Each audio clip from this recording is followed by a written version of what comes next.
Buenos días, nos encontramos en el Museo de Arte de Armenia del Quindío Maqui, ubicado en la bodega principal del café de la antigua estación del ferrocarril de Armenia. Nosotros siempre habíamos dicho que este museo se encontraba en la bodega principal, pero llevamos un año insistiendo que si no le damos valor a la bodega de café, la bodega se nos va a perder. Sí, como se nos han perdido muchos espacios de patrimonio importantes en la ciudad de Armenia, y como esperamos que no se pierdan el hallazgo arqueológico que aparece en el Parque de la Vida, del cual la Lotería de Armenia, la Lotería del Quindío y la Secretaría de Cultura están tratando de que sobreviva, no se pierda, porque allí parece que hubo un asentamiento indígena. Entonces los voy a dejar con Carlos. Ustedes lo conocen, es una persona muy juiciosa, hizo un trabajo maravilloso. Bueno, Carlos, en tus manos quedan. Bueno, María Cristina, muchas gracias. Pues un honor que me hayas hecho esta invitación. Buenos días para todos. También es un gusto estar en este espacio tan simbólico, por llamarlo de alguna manera, pues con artistas que tienen esta energía y esta capacidad, esta fuerza creativa que pues es tan necesaria para poder mantener vivo el espíritu, digamos, de Armenia, del Quindío, del paisaje cultural cafetero. Pues lo que me parece interesante de estos espacios es que así como ustedes construyeron a través de su obra unos relatos individuales propios, como de sus propios mundos, hacer esta mesa se vuelve como una especie de construcción o reflexión colectiva, y eso me parece súper interesante, ver cómo de pronto, de forma lo más concisa posible, cada uno pueda explicar su obra pues a partir de unas preguntas que hemos generado, que intentan como ir al meollo del asunto. Vamos a mencionarlos para luego pasar, digamos, a esa sesión de preguntas, ¿te parece? Mayo Mejía. Mayo, bienvenido, gracias. Bienvenido. Axel Aricapa. Axel, gracias. Bienvenido, Axel. Juan Carlos Salcedo. ¿Qué tal, Juan Carlos? Bien. Diana Ordóñez. Mónica Restrepo. Mónica. ¿Qué tal, Mónica? María de Armstrong. Fernando Farfán. Hola, Fernando. Wilson González. ¿Qué tal, Wilson? Juan Esteban Rojas. Hola, Juan Esteban. Salado de Valeria. Sara Bueno. ¿Sara está aquí? Hola, ¿qué tal, Sara? Y Juan Carlos Marmolejo. Hola, Juan Carlos. Y Amparo Puentes. Bueno, vamos a empezar en este orden con Mayo. ¿Sí? ¿Qué tal, Mayo? Mayo y su obra Tabula Rasa. Es muy interesante ese título. Mayo, entonces, pues mi pregunta en este caso es si nos puedes contar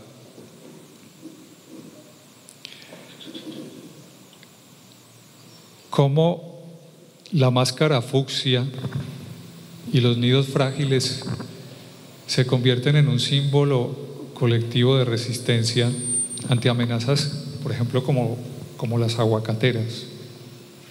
¿Qué nos podrías como decir al respecto? Quiero empezar por decir que el sentimiento de pertenencia que siento lo tengo muy arraigado desde mis raíces maternales y paternales, y me enseñaron cómo apreciar todo lo que estaba alrededor mío.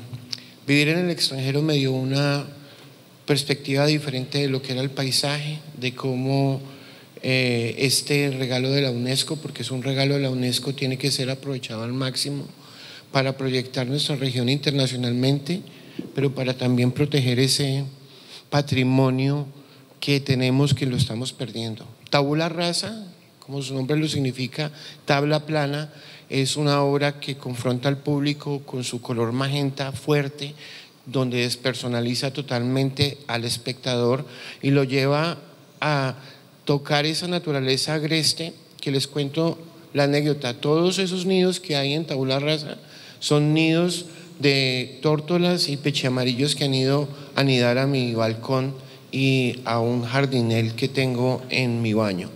Todos esos nidos, algunos han sido muy exitosos y han tenido sus pequeñas tortolitas y sus pequeños pajaritos, y otros no han sido tan exitosos. Por eso algunos tienen un huevo todavía ahí y algunos están totalmente vacíos porque esos fueron los que fueron exitosos.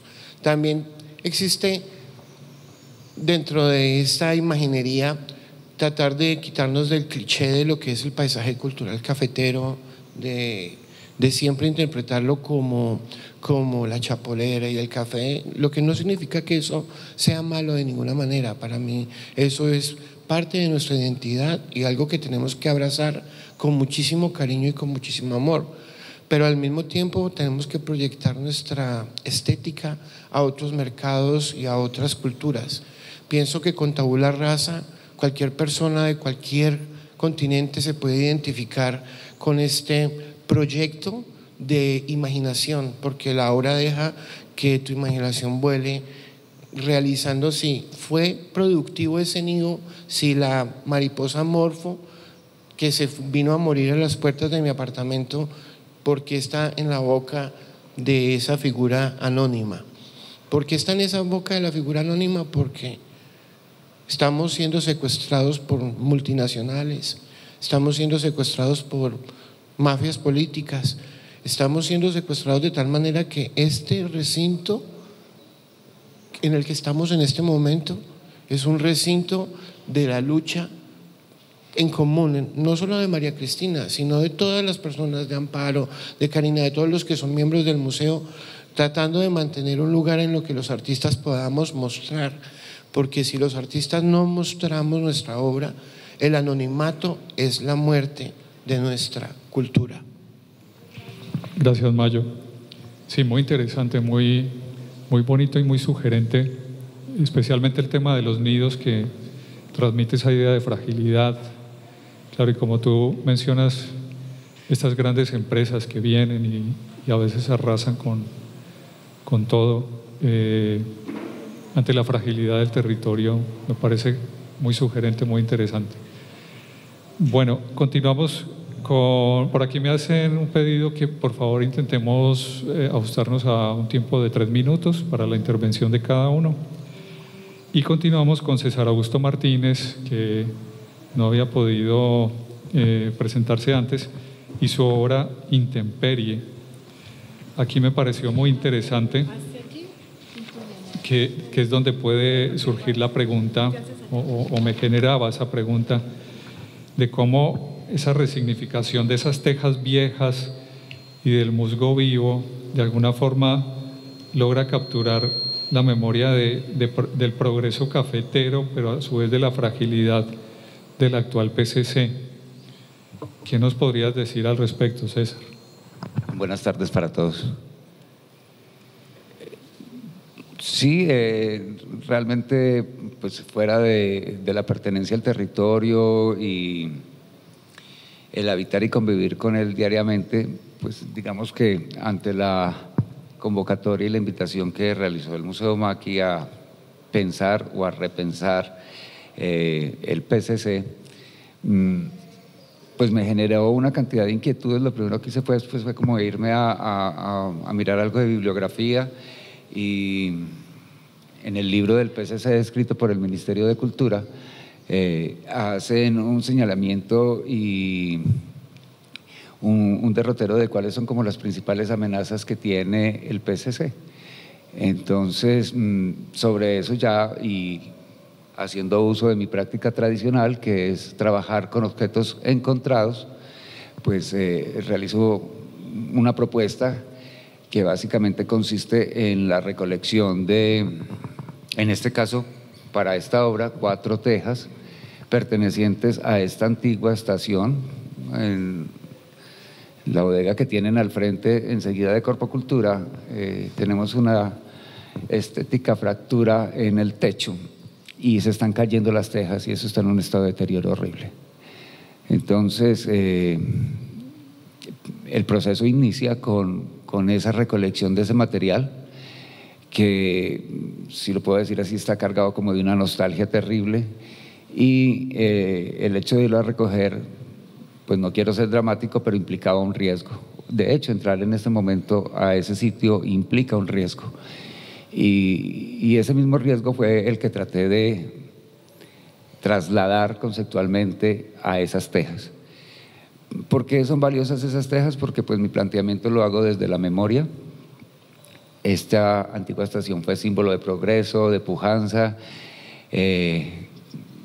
llevó a Armenia a estar entre las primeras ciudades del país en ese momento en cuanto al desarrollo económico y pues ahorita no sigue siendo un espejismo. Esas 4 tejas también tienen unas huellas que a mí me interesa que como espectadores se revisen, se miren. Es unas huellas de quemaduras en la cerámica, unos hongos propicios de una materialidad que requiere muchísimo tiempo para lograr ese efecto. Hay 4 amenazas que me quedaron pues claras y que quería traer para que también la pieza tuviera un componente epistemológico y fueron, la primera amenaza que manifiesta el magisterio es el relevo generacional. Entonces la primera teja contiene un caficultor recogiendo su producto. Voy a hacer un paréntesis para efecto de claridad y sin quererme pasar en el tiempo.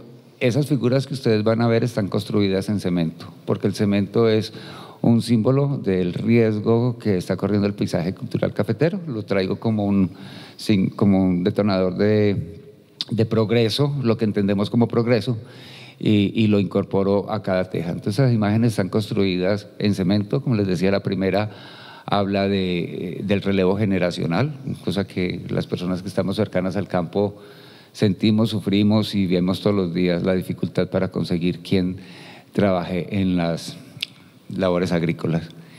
La segunda teja contiene un Willis que hace alusión básicamente a los problemas económicos que tienen que enfrentar los caficultores. Es un cultivo que si bien generó mucho dinero y aún lo puede generar, pero tiene unos picos extremos que en cualquier momento generan quiebra y pobreza sobre quien se arriesga a hacerlo. Ya no es un producto llamativo y ustedes saben, y yo no me voy a alargar en eso porque tenemos ahora tanta… No, es que ya llevo 3. Bueno, ahí vamos a encontrar un poco también una pequeña explicación de por qué ahorita tenemos tanta finca turística y tan poca producción cafetera. El siguiente elemento, la teja contiene una fuente de agua, una especie de quebrada. En esa quebrada básicamente se hace alusión al riesgo que se están corriendo por los monocultivos que se están implementando en el Quindío y que ponen en riesgo la seguridad hídrica para tanto la población como para los mismos cultivos del café.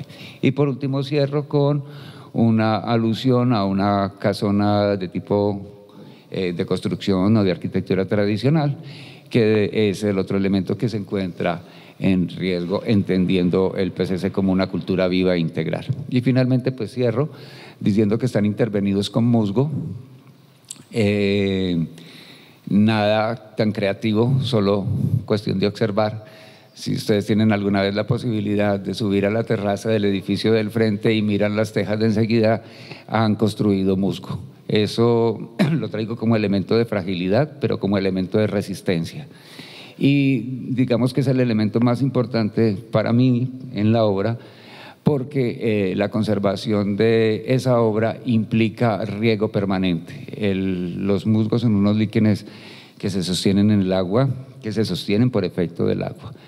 Y tanto para quien la produce como para quien la tenga, la conserve, pues esa obra se inscribe en la estética del cuidado. Y creo que es la parte más importante porque es la materia viva, como vivo está el paisaje en esa obra, y requiere, si así se dispone, de cuidado.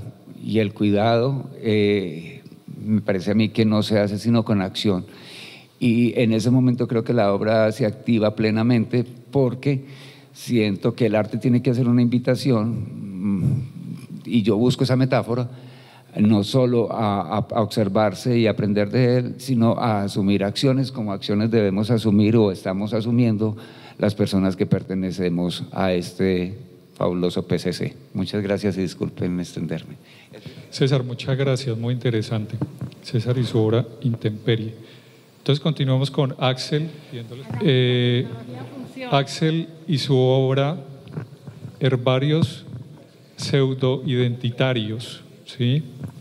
Al ver la obra de Axel, claro, a mí me viene la pregunta de qué manera la flora común invisibilizada puede generar una reflexión más auténtica sobre la identidad territorial que la flora turística.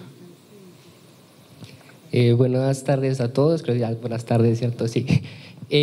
Bueno, yo me presento, soy Axel Aricapa, soy del municipio de Quimbaya y mi obra, como lo mencionan, se titula Herbarios Pseudo-Identitarios.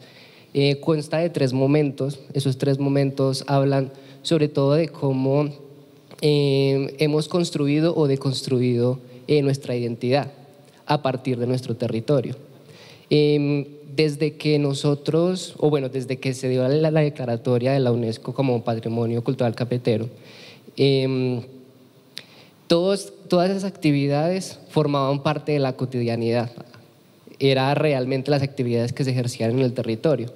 Más adelante se convirtieron en una forma de aumentar la afluencia de público en el territorio, de forma capital, de la forma en que sean una especie de turistización de acuerdo a la identidad. Luego parte de otra premisa que es justamente cómo se construye una identidad. La identidad es un constructo de partículas que aglutinadas unas con otras comienzan a funcionar en una generalidad para que sea una forma específica identitaria y diferente a las otras. Entonces, a partir de esto, nosotros, ¿cómo hemos abordado esa construcción y todos los elementos que componen el paisaje cultural cafetero a través de los años? Si se han sostenido o por otro medio solamente lo hemos utilizado para hacer más vistoso y estético y de forma atractiva turística. La otra parte es justamente los medios de turistización, todo lo que son los iconos y símbolos dentro del paisaje cultural cafetero, lo que es justamente, como mencionaban al principio, la chapolera, todos esos, el Willis, cómo nosotros nos hemos valido de esos símbolos e iconos para decir que somos identificados con estos, más nosotros siendo partícipes del territorio, cómo participamos o cómo deconstruimos la identidad. Entonces, a partir de esto, la flora común, pues que es una flora que estéticamente para muchos no es tan agradable, los helechos, la maleza o las flores que hay en la casa, pues digamos que no entra dentro de este imaginario, de este constructo. Sin embargo, es una forma o una metáfora de hablar de la cotidianidad, de lo que construye una identidad, que es justamente lo cotidiano, además de que la identidad es algo que va evolucionando a partir de muchas dinámicas que se usan en el territorio. Entonces, ¿cómo nosotros, siendo partícipes, siendo personas cotidianas o artistas que hacen parte de la cotidianidad, construimos territorio o construimos o formamos parte de la identidad del territorio?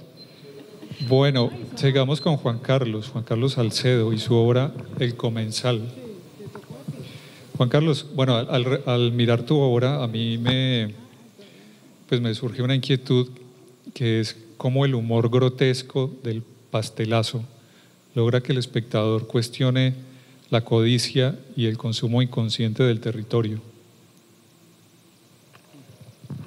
Muchas gracias, buenas tardes de nuevo. Primero que todo, me gusta porque no conozco a nadie y creo que nadie me conoce aquí, entonces eso me parece un juego, digamos, divertido de estar acá. Me preocupa mucho, yo soy padre de familia, bueno, soy artista, primero empecé con la escuela, con la publicidad, trabajé como 20 años,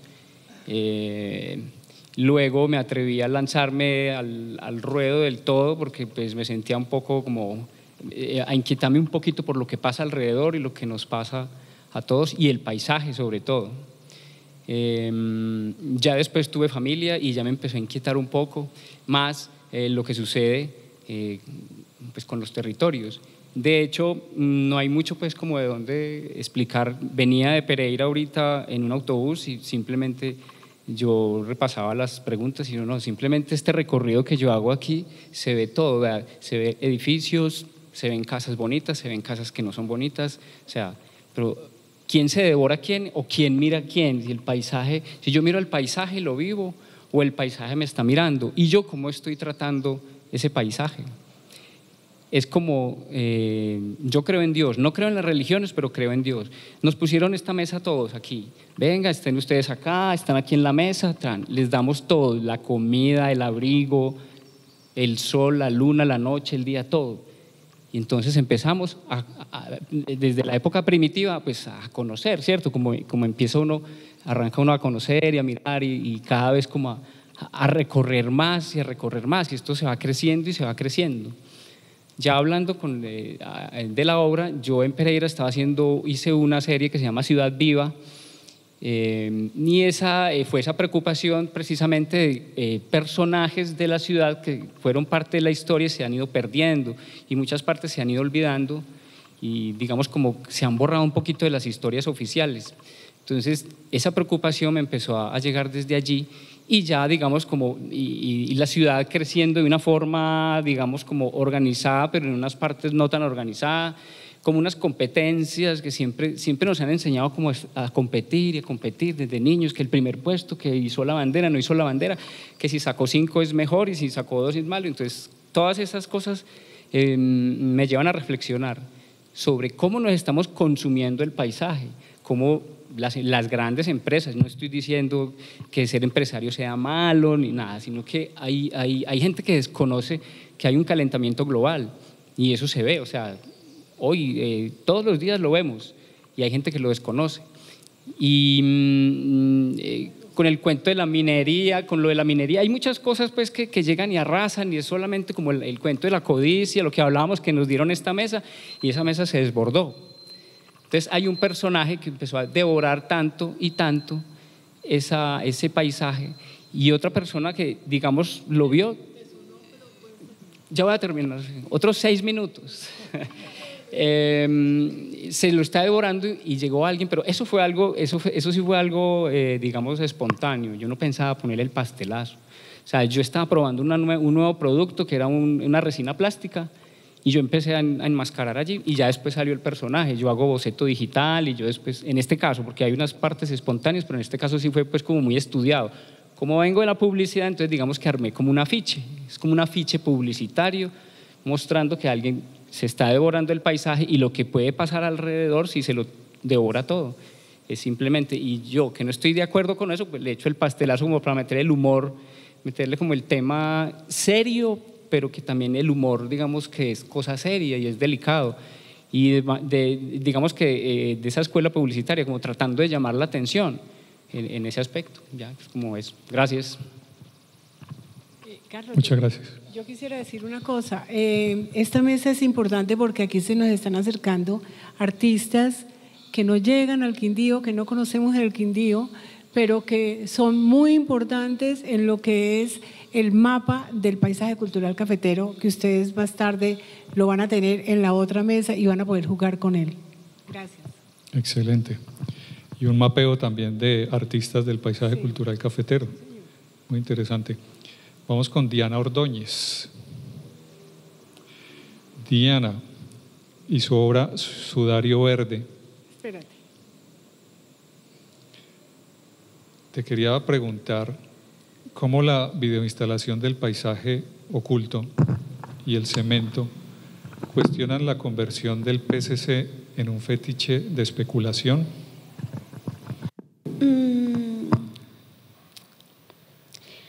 Sí, yo creo que igual, por ejemplo, ahorita me acerqué a la obra de Shara y leí lo que dice que se venden como primeras filas para acercarse en ese paisaje en términos de los edificios y así, sin saber, y pues familiares míos incluso pues han comprado y han venido, y de pronto uno ve que les construyen otro edificio enfrente, o sea, es como tan ridículo al final.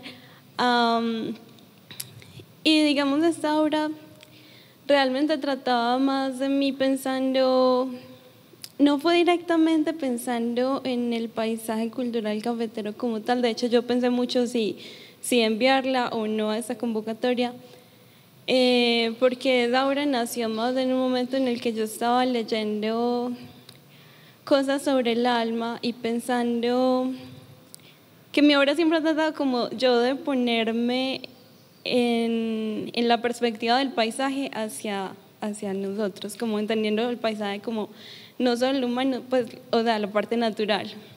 Obviamente el humano pues también hace parte del paisaje, pero entonces yo imaginaba a la naturaleza, si la naturaleza tiene alma, si la naturaleza tiene capacidad de imaginación para recrearse, entonces es como pensar que cuando las plantas salen dentro del cemento, igual están imaginando convertirse en algo que ya no está, en convertirse en ese árbol.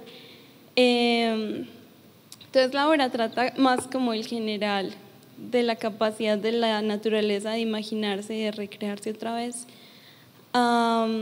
Y también esa pues se llama Sudario Verdes porque siempre, pues eso sí, fue más relativo a Armenia y ver como el cambio en todo este tiempo, que yo ya llevo como 20 años acá, de que o sea, el cambio ha sido demasiado rápido y de repente algo está así cubierto en verde y ya cuando lo destapan todo ya es un edificio. Pues la verdad no sé qué decir, sí, pues en el Quindío hay mucha especulación, simplemente también. Súper, la verdad, no, me tocan mucho tus palabras porque hay como una idea que es muy interesante, cómo transmutarse. O sea, si el paisaje es esa obra conjunta de hombre y naturaleza, jamás nos hemos planteado cómo se vería desde esa otra parte. Siempre lo vemos como desde lo antropocéntrico. Y claro, cuando por ejemplo alguien dice que vio un guatín intentando atravesar un lugar es porque es la naturaleza buscando fluir por su territorio. Pero difícilmente o nos cuesta entender o preguntarnos cuál es esa sensibilidad de ese otro lado. Bueno, sigamos con Mónica Restrepo.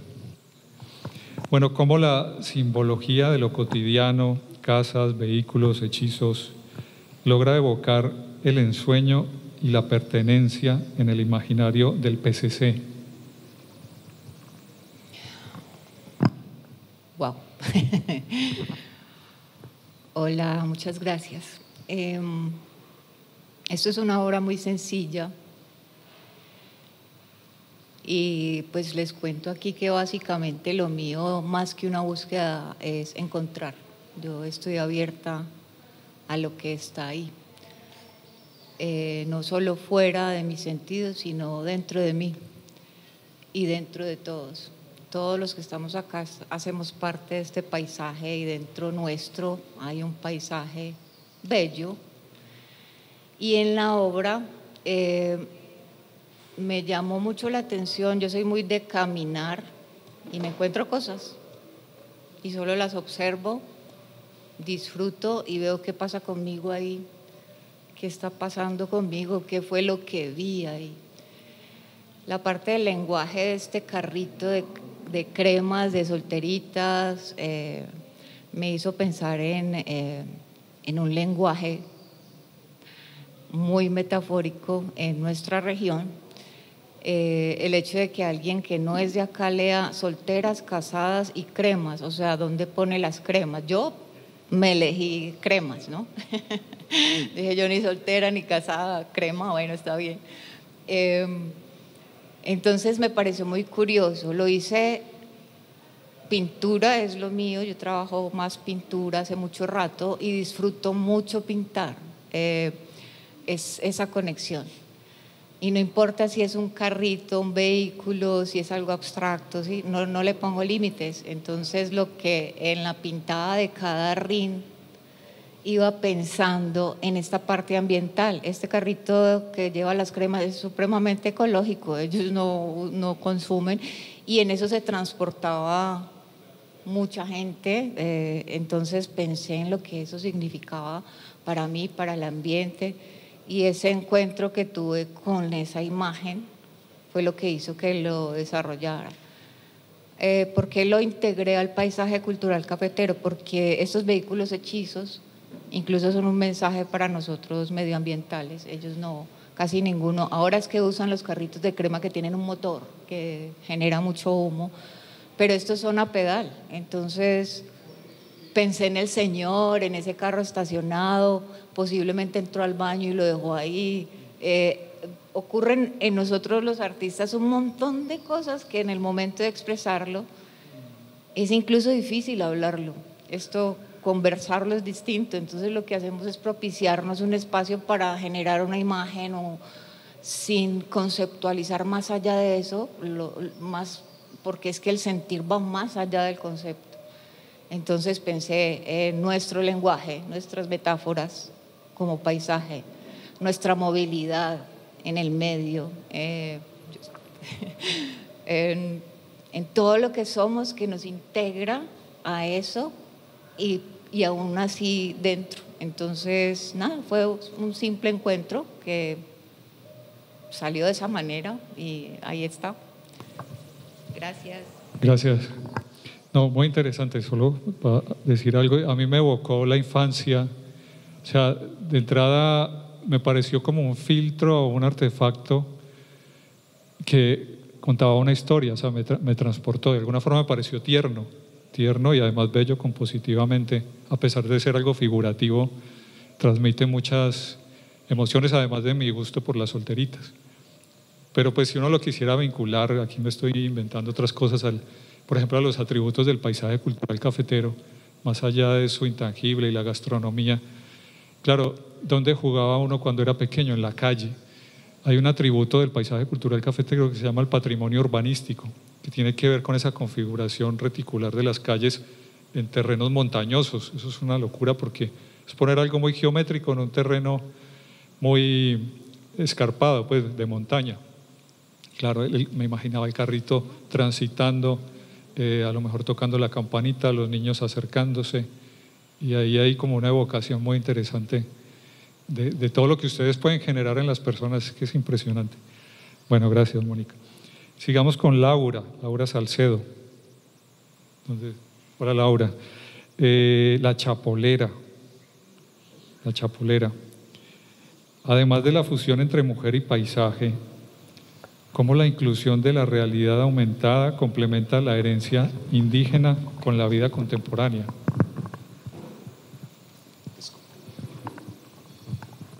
Hola, soy Laura. Bueno, pues lo que yo quise como tal representar en la obra, pues aparte de ser la obra pues física, lo que quise expresar que tiene la tecnología de realidad aumentada.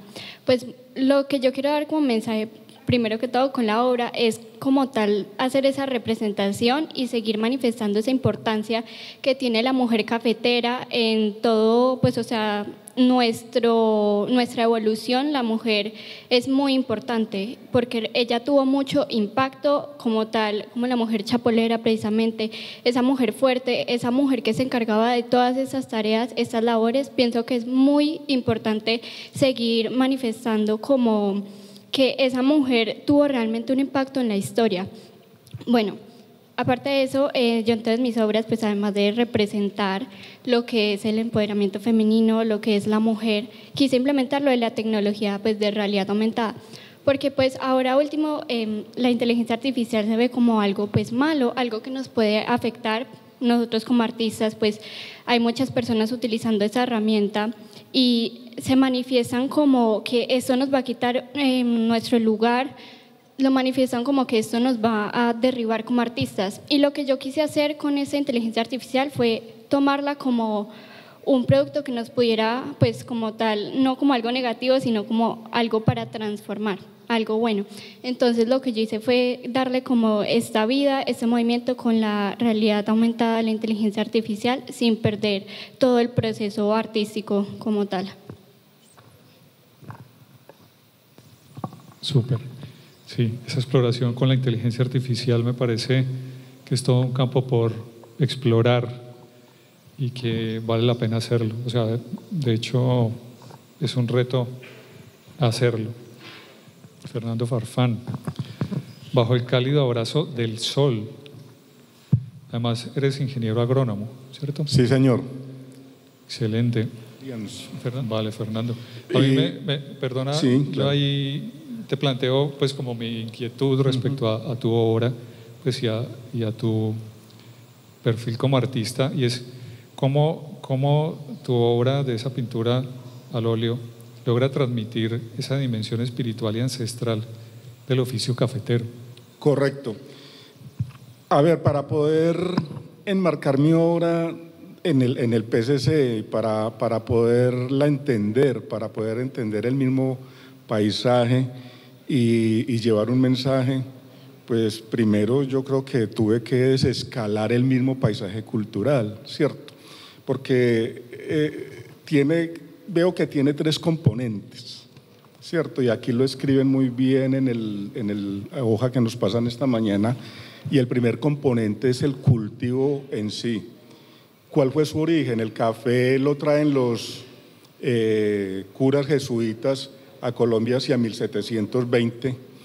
¿Y cuál fue la influencia de esa religión católica y de los curas o de los párrocos en la expansión cafetera?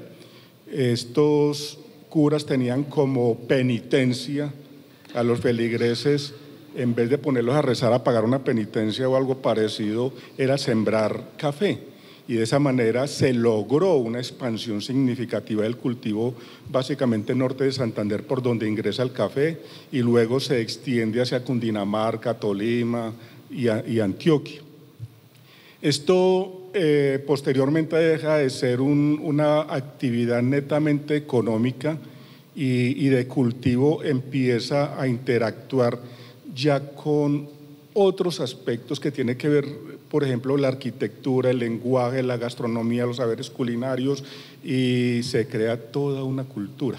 Entonces ya venimos cultivo, cultura, y esa cultura tiene que ver mucho, está muy determinada por las prácticas agrícolas que se realizan, las actividades culturales que se realizan al mismo cultivo, cómo los sitios de encuentro, por ejemplo, son tan fundamentales para el desarrollo de la cultura cafetera, para la comercialización, el transporte y qué sé yo.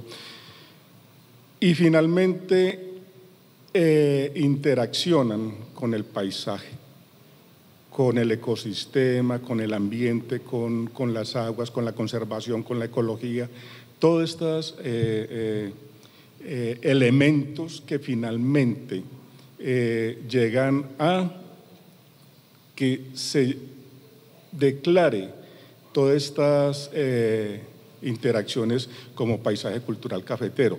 O sea, a lo largo de 300 años de caficultura que tenemos, el paisaje cultural cafetero no es un territorio, es una filosofía, es un estilo de vida donde nosotros como caficultores o los que hemos estado relacionados con el café hemos aprendido a beber con el ambiente, con las montañas, como lo mencionaba Carlos, con todos estos elementos que tenemos a nuestra disposición. Es triste a veces cuando a mí me dicen estoy en el eje cafetero o estuve visitando el paisaje cultural cafetero. Esto no son espacios. El paisaje cultural cafetero no es el Parque del Café. El Parque del Café cambió su denominación, anteriormente llamada Parque de la Cultura Cafetera, y lo de la cultura cafetera desapareció para hacer una serie de actividades y ¿cómo se llama eso? De la ciudad de hierro y yo no sé qué, y todas estas cosas que son bonitas. Pero es de la manera, entonces, ¿cómo todas estas actividades agrícolas que vienen desde la siembra del café, cómo desde la siembra del café, todas las actividades que tienen que ver hasta la recolección del café, hasta el beneficio del café, han sido parte fundamental en nuestra cultura cafetera. Entre ellas, esta parte que quiero mostrar en la obra, no solamente, sino que toda mi obra pues está enfocada básicamente a llevar al lienzo todo este conocimiento de caficultores. Muchas gracias, Fernando. Bueno, continuamos con Wilson González, La otra cosecha. Wilson, ¿cómo la transformación de símbolos como los tacones rojos logra denunciar problemas sociales como la explotación y la criminalización en el PCC? Sin lugar a dudas que estamos atravesando por una bonanza cafetera bastante importante a nivel internacional, la cual no se veía hacía mucho tiempo. Y eso es importante y es bonito porque está dejando dinero y da oportunidades, da muchas oportunidades. Mi obra es inspirada en mi experiencia. Desde el año 2008 yo inicié con mi trabajo social en Bogotá, en el barrio de Santa Fe. Quienes conocen el barrio de Santa Fe en Bogotá es un barrio muy pesado, bastante pesado, donde se ve la prostitución infantil, el narcotráfico y cualquier cantidad de trampas que puedan el ser humano imaginar. Sin fines de lucro, un día me equipé de un caballete, el cual hice yo, aprendí a hacerlo y salí a la calle. Salí a la calle, me lo llevé en el transporte, en el Transmilenio, llegué al barrio de Santa Fe. Escogí este lugar porque quise hacer arte social en la calle. Inicialmente me hice en parques y en las calles, llamaba a los niños, venga, hágame su mejor dibujo, venga tal cosa, esto, aquello, y a los transeúntes, a los habitantes de calle, a quien fuera. Yo no discriminé a nadie, absolutamente a nadie, porque sé que cualquier persona, todos tenemos un talento, de una u otra manera. Y fue para mí muy importante empezar a conocer las personas. Y fue en un proceso muy bonito, muy hermoso que hice con muchas personas en todos los lugares de ese barrio. Y me conocían y me conocieron y empecé a conocer también. Empecé a conocer la prostitución desde la edad de 11 años, que es terrible. Es terrible pensar en eso y existe. Empecé a conocer las trampas tan terribles que hay en el narcotráfico, la venta pequeña de droga, el microtráfico, utilizando a los niños, de todo. Entonces, el ser humano tiene su mente no tiene límites para hacer la maldad, y no le importa utilizar a quien sea. Yo llegué con toda esa experiencia, llegué al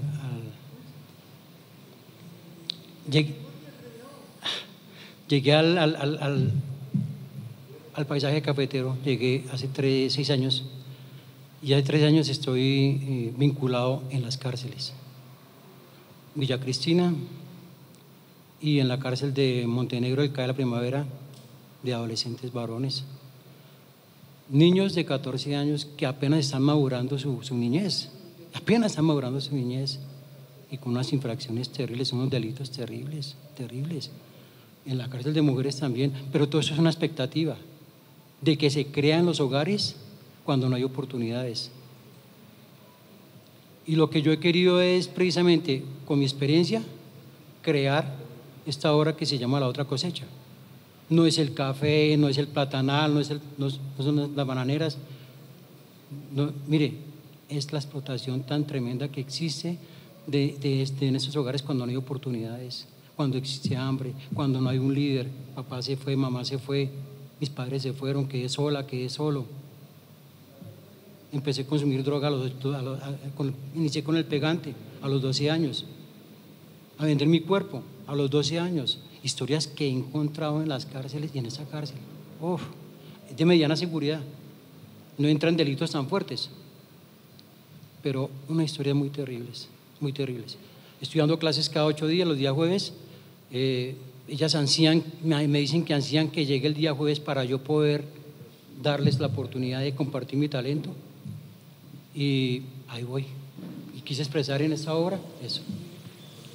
Muchísimas gracias, Wilson. No, súper interesante porque hay otras caras de la realidad que tienen que visibilizarse y pues en el territorio ocurren situaciones muy complejas y muchas que incluso están ligadas a la misma producción del café, a la recolección, a los andariegos, a ese desplazamiento indirecto que genera esa idea de progreso que finalmente termina generando esa tensión entre lo urbano y lo rural, desplazando poblaciones que antes eran rurales o habían podido tener una vida campesina, digamos, medianamente sostenible en el campo, terminan habitando esos no lugares en las ciudades y transmitiéndose de generación en generación. Entonces, pues yo sí te agradezco visibilizar este tipo de situaciones. Es la otra forma de explotación que es una realidad y que hay que visibilizar, no naturalizar como se ha tendido a hacer generalmente. Bueno, entonces continuamos con Juan. Vale. Aquí les voy a pedir ser un poquito más ágiles porque ya se nos está acabando el tiempo, entonces para poder abarcar a las 4 personas que nos quedan, a las 6 personas que nos quedan, si podemos de pronto ser un poquito más específicos en la respuesta. Y seguimos con Juan Esteban Rojas, Paisaje Estable. Juan Esteban. Allá está Juan Esteban. ¿Por qué es crucial para la identidad del PCC visibilizar los vestigios urbanos de Armenia, como la antigua estación, frente al imaginario rural predominante? Buenas tardes. Yo me quería plantear una pregunta desde el ejercicio artístico y desde mi profesión como arquitecto. En toda la formación siempre se nos habla del PCC, de la cultura cafetera, de la tipología de la casa, de cómo se debe ver la colonización antioqueña, etcétera, etcétera. Y en ejercicios previos, por ejemplo con el del hueco infame, me generaba esa inquietud de cómo Armenia, dentro de lo que se concibe como el PCC, no tiene rol. Uno cuando habla con las personas siempre hablan de que Armenia es un lugar de paso, o que uno se queda, o que lo mejor de Armenia es irse para visitar los municipios. Se habla del paisaje, pues el lejano, lo que se cultiva y muchas otras cosas que dejan a la ciudad por fuera de algo lo que quería ser un poco un protagonista. Y por ejemplo, en el caso de la estación, que solía tener ese aspecto tan predominante al tener, por ejemplo, la trilladora La Amelia, que es básicamente la cuna del acopio del café pergamino, la producción de la almendra, el despache a puerto desde lo que era la estación, es lo que le brindaba a Armenia en su momento toda esa contundencia administrativa, social, política, que hace parte también del PCC. No es solo lo bonito, lo lejano, el Willis, como mencionaba Alex, por ejemplo, no son solo esas iconografías, sino es todo lo social, arquitectónico y todos esos momentos de encuentro y espacios que generan el paisaje cultural intangible que tiene la ciudad, que tiene todo nuestro territorio. Entonces yo buscaba enmarcar y visibilizar precisamente esos elementos arquitectónicos que hacían parte de la Armenia de ese entonces y que solían tener mucha relevancia y que hoy, que gracias a estos espacios tiene relevancia cultural, pero que la ha perdido constantemente. Uno invita a las personas a venir acá y les da pereza, no les gusta el lugar, les molesta el hueco, les molesta el sector. Uno pregunta y visualiza ciertos edificios y las personas no tienen ni idea de cuáles son.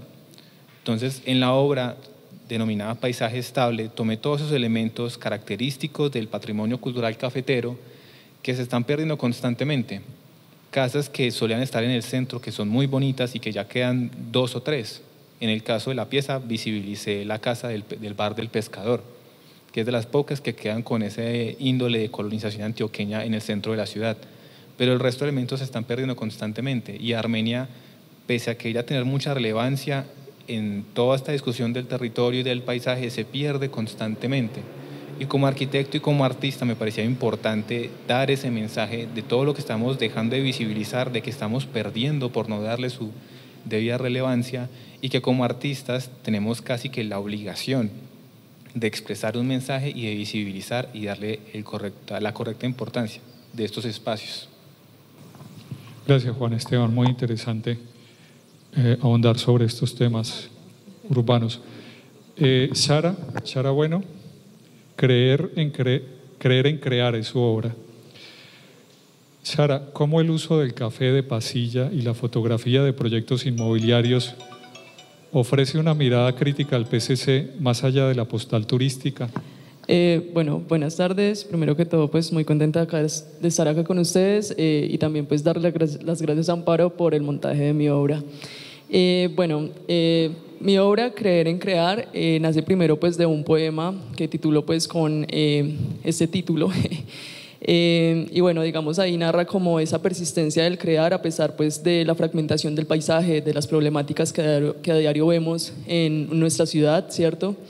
Y bueno, digamos que esta parte de la inmobiliaria, bueno, yo trabajo con marketing y digamos que el detrás del marketing es malévolo, ¿sí? Es meterle en la mente a las personas muchas necesidades, ¿no? Muchas perspectivas con tal de venderlo, ¿no? Todo por detrás de esta idea capitalista. Entonces, bueno, digamos, cuando veo publicaciones en redes sociales sobre los edificios, que el progreso, cuando salgo y veo pues las construcciones, todo este cemento y todo esto, me indigna muchísimo. Y bueno, digamos lo que reúno pues dentro de la serie fotográfica que presento junto al poema es esta perspectiva, ¿no? Las montañas ya pues llenas de cemento, estas laderas que ya dejan de ser verdes y se convierten en gris. También pues incluyo la precarización y digamos, bueno, el poema está sobre una base que está pintada con café de pasilla y bueno, dentro de, digamos, de lo del paisaje cultural cafetero, bueno, lo actualizado que leí todo esto, que habla sobre cómo pues el café que tiene que entrar como a esta idea de ser especial y todo esto, cuando nosotros internamente consideramos el café de pasilla, lo consumimos muchísimo, ¿no? Y tras de eso pues entra a ser un sustento de muchísimas familias, actualmente de muchos adultos mayores, los que encontramos en el campo, pues con sus carritos, también de las mujeres. Cómo pues se ve esta precarización sumado también a la situación de muchos caficultores y también el hecho de que pienso, bueno, con lo que mencionaba César respecto a esos relevos generacionales que ya no existen, pero también pues no existen las condiciones, cuando vemos que muchos caficultores, principalmente adultos mayores,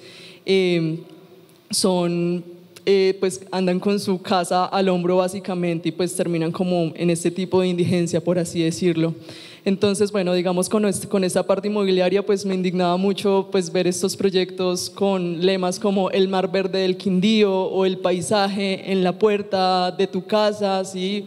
O tu casa en el centro de las montañas y todo esto como se vende y pues como lo mencionaba Diana también, pues es muy ridículo que digamos se vende así y luego se construye otro, pero es también como una competencia por quien tiene las primeras filas para contemplar este paisaje.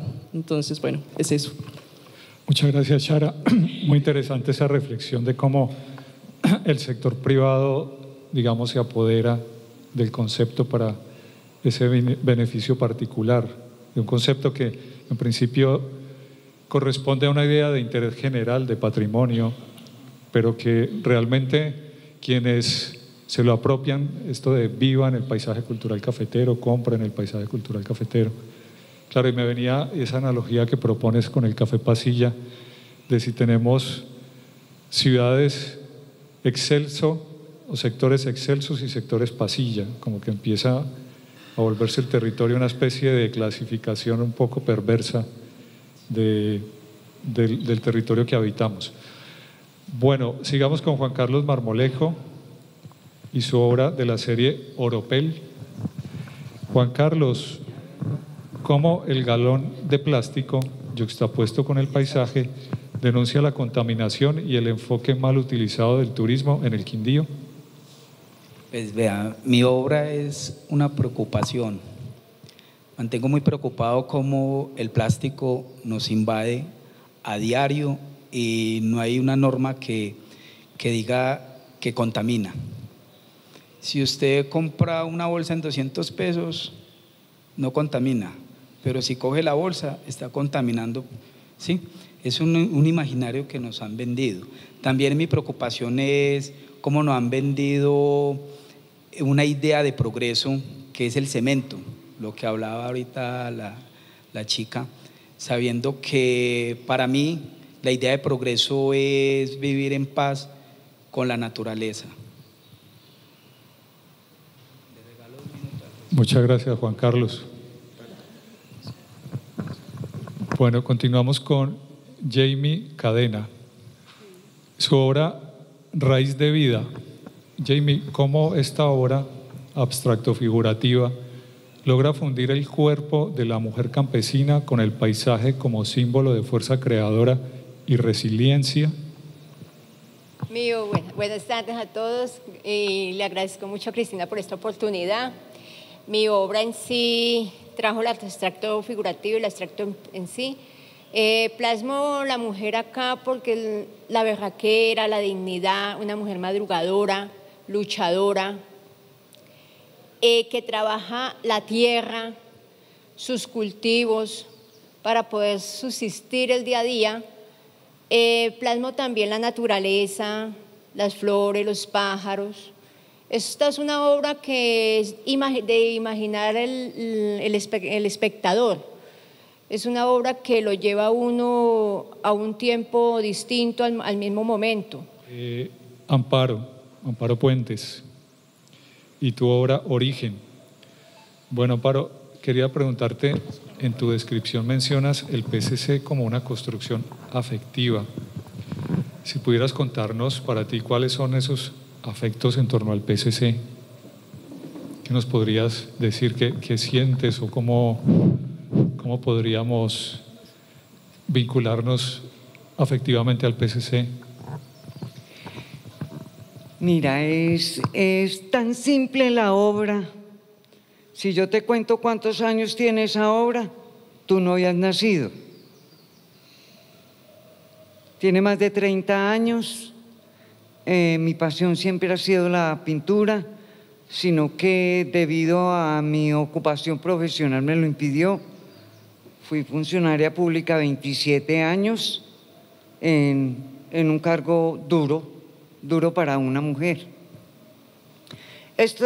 Para mí esta obra es como el embrión del paisaje cultural cafetero. Por eso la llamé Origen. Y es simple. Entonces, yo como quindiana, nacida en una finca, los afectos que van naciendo y van creciendo con nosotros vienen relacionados con el modus vivendi que tenemos. Entonces, por eso está la mano recolectando el café, por eso está el pie pisando la tierra y por eso el café, las matas de café tienen movimiento. En ese entorno me levanté, cuando eso ni siquiera se soslayaba el nacimiento del paisaje cultural cafetero. Cuando se presentó la convocatoria, yo le consulté a la directora del museo, a la doctora María Cristina Mejía, que yo tenía una obra simple, porque yo no tenía en esa época los conocimientos que ahorita tengo. Ahora soy artista plástica. En esa época no, era una simple funcionaria pública, que no tenía tiempo ni para trabajar la pintura, pero mi pasión ha sido la pintura toda la vida. Entonces, ese es el embrión del paisaje cultural cafetero. Es simple, sencilla, así como yo. Súper, Amparito. Excelente. Cuando te escuchaba, había algo que me evocó esas palabras, cuando decías de salir, de nacer en la finca, de pisar el suelo. O sea, ya cada vez tenemos menos la posibilidad de pisar el suelo como tal, de contactar el cuerpo con la tierra. O sea, vivimos en apartamentos, en la ciudad. O sea, que para mí ese contacto es el afecto, ¿no? Es como, para tener afecto tiene que haber algún tipo de contacto, de conexión. Y no tenemos espacios públicos donde podamos sacarnos los zapatos con tranquilidad y pisar el suelo. O sea, además que mucha gente habla que energéticamente eso ayuda a balancear el cuerpo. Exacto, entonces ahí hay una reflexión bastante interesante y casi que un cuestionamiento a nuestros espacios comunes, a nuestra posibilidad de tener un paisaje pero no poder tocarlo. Suena como a una especie ahí de mito griego, como de tenerlo pero no tenerlo, no poderlo tocar o que se vuelve de otros. Muchas gracias, Amparito. Bueno, y para finalizar, tenemos a María de Armstrong y a Juan Mejía, con Manifiesto a mi tierra madre, Quindío. Gracias. Bueno, buenas tardes. Buenas tardes. Te hago la preguntita. ¿Tú quieres decir algo? Sí, no, hazle la pregunta. Bueno, ¿cómo la pieza audiovisual Origins logra ser un canto de pertenencia que une la memoria colectiva del Quindío con la diáspora global? Perdóname un minuto, Carlos. Yo quisiera hacer una observación y es que la obra de arte nunca está sola. Siempre viene acompañada por quien te empuja, por quien te ayuda, por quien te colabora, por quien pone ese elemento importante para que ella crezca. Y en este caso esta obra de María, que es bellísima, el acompañamiento o el ejercicio de creación también va de la mano de Juan Mejía. Juan, si ustedes no saben quién es además de músico, fue ganador de un salón de artistas hace 15 años, Juan. Más o menos, sí, señora. Sí, con una obra muy interesante de un salón de artistas quindianos. Creo que está retomando otra vez la pintura. Entonces, y acompañado de María, van a crecer y van a hacer cosas muy interesantes. Muchas gracias, María Cristina. Así es, soy Juan Mejía, soy fotógrafo y realizador audiovisual, soy músico y recientemente estoy explorando el mundo del arte abstracto. Entonces me siento súper contento de estar acá, además de estar representando en este caso a Mar de Armstrong, que es una artista increíble. Ella está en este momento exponiendo en París y bueno, ya creo que llegó a Canadá en este momento, pero está en plena exposición en París. Hemos venido trabajando juntos y me hizo esta invitación súper bonita de colaborar con ella para hacer como un retrato, digo un retrato desde el punto de vista que el producto audiovisual o la obra audiovisual que vemos es precisamente la representación del manifiesto que ella quiso hacer hacia el Quindío, que es su tierra, su origen, su madre tierra. Entonces creo que se unen como esos dos artes, tanto el de ella queriendo mostrar y explorar todo lo que ha sido el origen de todo su arte, y desde el punto de vista mío, cómo podemos también mostrar un poco ese origen del paisaje cultural cafetero, que no es necesariamente lo que estamos viviendo en el día a día con la afluencia de miles y miles de turistas en nuestros pueblos mágicos. Richie Kermes, Vivero en el cielo. Richie, ¿cómo el jardín criollo, en medio de la estandarización urbana, se convierte en un acto de resistencia y reconfiguración del paisaje? La obra trata de esto que nos convoca a todas las culturas del mundo, y es su cosmogonía. En todos los relatos cosmogónicos del mundo se habla de un paraíso, y ese paraíso me inquietaba bastante, esa idea paradisiaca, y noté que hay una constante en el paisaje latinoamericano y por tanto en el cafetero, en el cual hay una pulsión, como una tendencia a recrear ciertos, como llamo ahí, paraísos comprimidos. Esos son esos pequeños jardines que se dan en las casas sobre todo engendrados por mujeres, ¿cierto? Señoras y también señores que con la buena mano, ¿cierto?, han creado estos jardines. Entonces yo noté que había siempre una transacción entre la idea de lo que está arriba y lo que está abajo, y comencé a notar en lo común algo mucho más grande. Entonces, a pesar de esa estrechez del paisaje, de las tejas de asbesto, del ladrillo expuesto en el paisaje, a pesar de las inmobiliarias que construyen con eslóganes pues como ecológicos, pero están en detrimento de esa ecología, se da ese paisaje. sea como metabolismo, se reconstruye, se reconfigura, y eso me llama bastante la atención.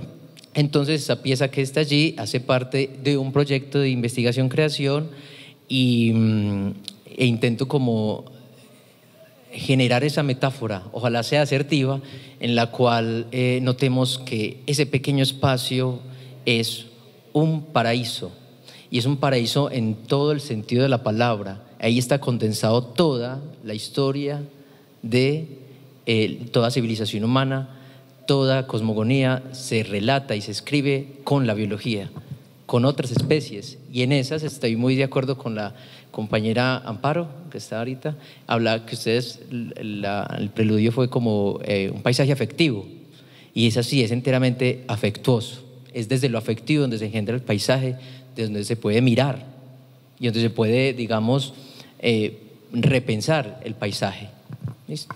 Muchas gracias. Excelente, Richie, muchas gracias, y aprovecho aquí para hablar hay otros atributos diferentes al café. El paisaje cultural cafetero no es solo café, hay un atributo que se refiere pues al valor estético, al patrimonio arquitectónico, a los cultivos múltiples, y esos cultivos múltiples hacen reminiscencia a esos jardines de frutas, donde digamos la vida rural o urbana en sus propios patios sembraba sus alimentos de pan coger, combinados pues con elementos ornamentales, y todo esto conformaba ese valor estético del paisaje cultural cafetero. Muy interesante, muy impactante técnicamente y estéticamente, y pues felicitaciones pues por tu juventud y empoderamiento con el tema. Ana Sofía Rodríguez, Territorio en Escena, es el nombre de su obra. Entonces, Ana Sofía, te planteo como interrogante para contextualizar tu presentación, cómo el contraste entre lo manual y lo mercantil en el collage critica la lógica de mercado y sus consecuencias para los habitantes del territorio. Bueno, muy buenas tardes. Desde mi experiencia como artista y como mujer quindiana, he trabajado con diferentes grupos de la tercera edad a lo largo de la ciudad, y gracias a estos es que he encontrado mucho, por ejemplo, en lo manual, en el recorte, que llega a ser algo sencillo, pero que a la vez nos permite reflexionar, y en este caso sobre el PCC y la manera en que esta identidad se ha creado y se ha transformado un poco más ya en un producto y en algo de que se transforma también en un objeto de poder del que no todos gozamos, y la manera en que también el territorio se ha ido transformando, no tanto pensando en el esfuerzo humano y detrás de todas las personas que se constituye el PCC. Entonces, a través del collage ha sido una extensión también tanto de mi trayectoria como artista, como también una manera de poder acercarme tanto a la comunidad como al territorio en general, para poder comprender desde una mirada un poco más realista y cruda los sentires de las personas que hay detrás de esta identidad del PCC. Muchísimas gracias, Ana Sofía. Bueno, ya le cedo la palabra a María Cristina para que cierre la sesión y nos diga. Muchas gracias, Carlos, por esta moderación. Tu trabajo implicó investigar cada una de las fichas y de las obras, y creo que logramos con esto hacer que los artistas lograran reflejarnos lo que esas obras significan, lo que esos objetos vivos que tenemos allá nos muestran sobre este fenómeno o esta problemática del paisaje cultural cafetero. Yo solamente quisiera leer 3 cositas, las 3 últimas frasecitas de las preguntas que se le entregaron a los artistas para reflexionar sobre el paisaje cultural cafetero. Dice: el paisaje cultural cafetero es mucho más que un territorio declarado patrimonio mundial. Es una construcción simbólica, estética y política en permanente transformación. Pensarlo desde el arte significa reconocer que el paisaje no es un decorado, sino un sujeto cultural que dialoga con la memoria, la identidad y la contemporaneidad. Es cierto que el desafío para los artistas, para los curadores, para nosotros los gestores culturales, consiste en mantener viva esa tensión entre el orgullo y la crítica, entre la raíz y la innovación, entre el símbolo patrimonial y la voz del presente. Muchas gracias a todos.